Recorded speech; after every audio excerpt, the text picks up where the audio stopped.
Reforma política? Não, não sei. Eu sei, mas não vou saber explicar não, que eu tenho dificuldade de colocar. Não sei.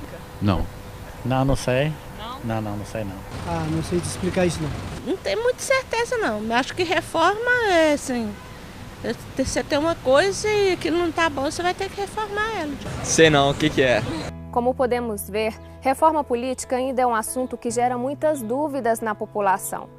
Mas é fundamental que todos estejam conscientes das mudanças positivas que a reforma política pode trazer para o país. Neste programa, você vai saber como fazer para que elas aconteçam. Seja bem-vindo ao Reforma Política Todos pelo Brasil.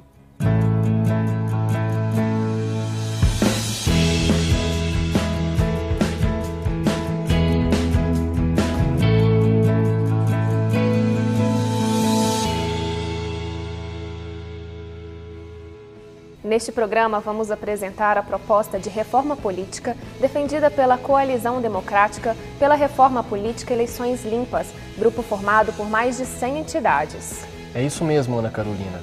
Mas para falar desse assunto, precisamos antes entender o que é democracia representativa, modelo em que os eleitores elegem representantes para atender às demandas do povo. Porém, a democracia representativa, não só no Brasil, mas também em outros países, tem se demonstrado insuficiente para atender os interesses populares. Hoje, o que e quem define a maioria dos eleitos é o poder econômico das empresas.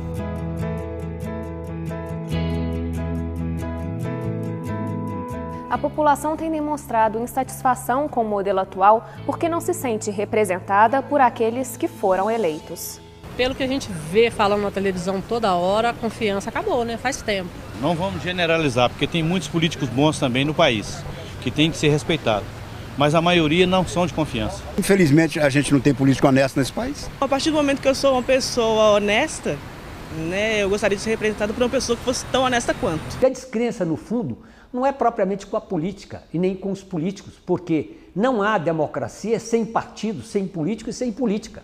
O problema é esse tipo de política, que não tem nada a ver, em que o que vale é o poder do dinheiro, a corrupção, vem à tona aí todos esses fatos. Então há que se acabar a origem de tudo isso, porque também não é suficiente falar na corrupção, né, prender algumas pessoas sem acabar com a máquina da corrupção, que é exatamente o fim do financiamento de campanha por empresas. Então eu acho que na medida em que se apresente um tipo de política, em que as pessoas sintam que está voltando em torno de propostas para resolver os problemas do país, que com isso você formule um parlamento mais identificado com a sociedade, não só isso vai infundir confiança, como na nossa opinião é o ponto de partida para outras reformas.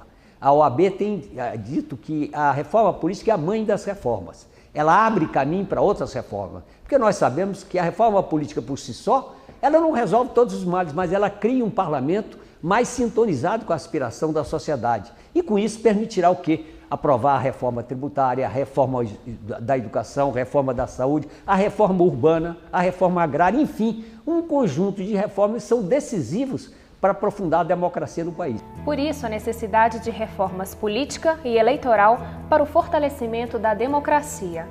E para que as instituições públicas e políticas voltem a ter credibilidade e legitimidade entre os cidadãos.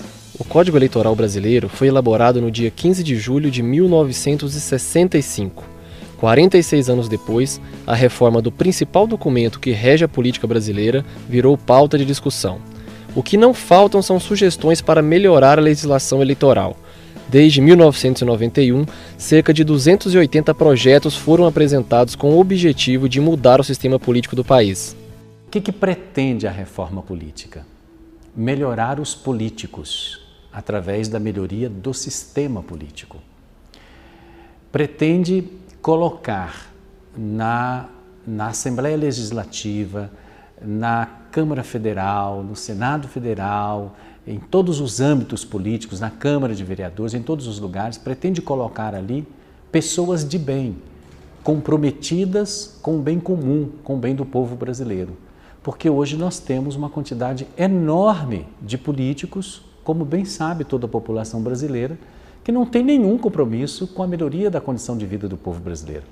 Então, ao melhorar os políticos, os políticos melhorados pelo projeto de lei de iniciativa popular, fazendo a reforma política, nós teremos, por consequência, leis mais justas, outras reformas vão acontecer, serão atendidas outras necessidades do povo brasileiro em outros campos. Quer dizer, nós não temos nada, absolutamente nada a perder. Fazer a reforma política, melhorar o sistema político, só temos a ganhar se assim conseguirmos fazer.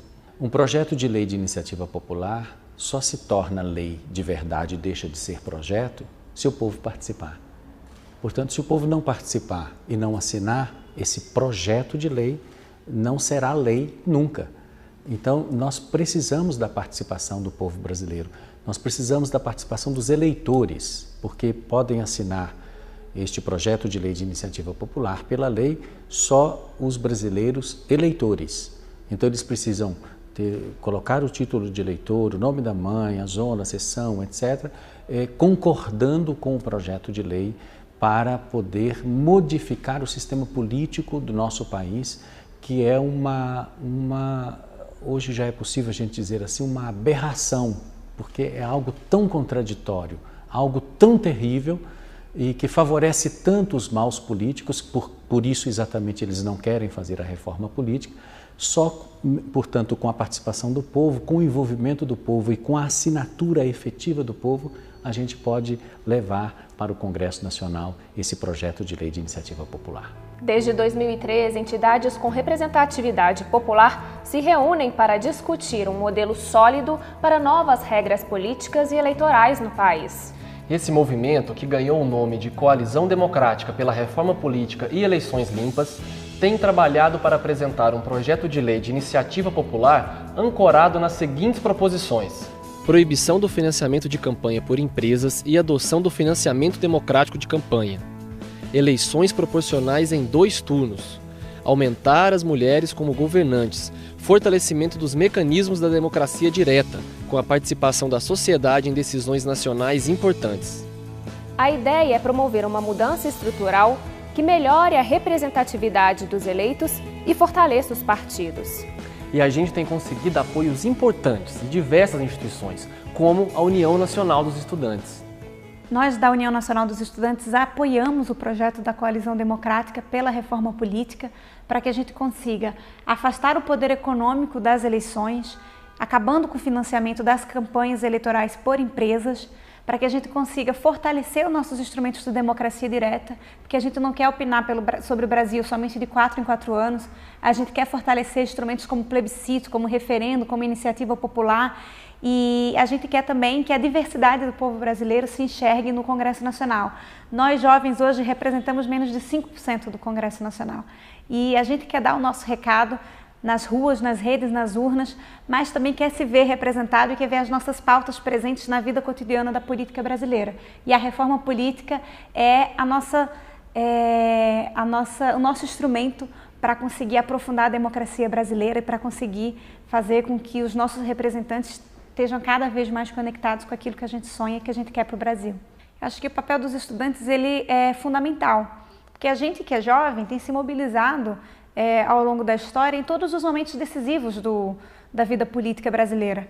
Foi assim na ditadura militar, foi assim no Fora Collor, e nesse momento o chamado para a nossa geração é o chamado pelas reformas estruturantes, pelas reformas democráticas.